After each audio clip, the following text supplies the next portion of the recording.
පැත්තට එන්න දකුණ.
ඉතින් මේ තමයි අපේ අවුරුදු දවසේ අපි කරපු අවුරුදු චාරිත්‍ර.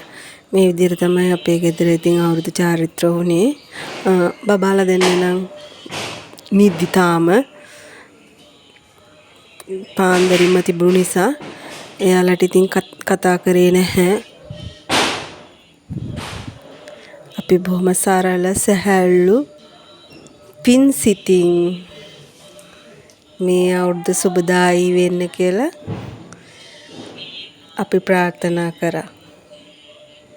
ඒ වගේම අපිටත් රටවැසියන්ටත් ලෝකවැසියන්ට සියලු දෙනාටම ලැබුවා වූ සිංහල අලුත් අවුරුද්ද සුබම සුබ අලුත් අවුරුද්දක් වෙන්න කියලා හිත සිතින් ප්‍රාර්ථනා කරනවා.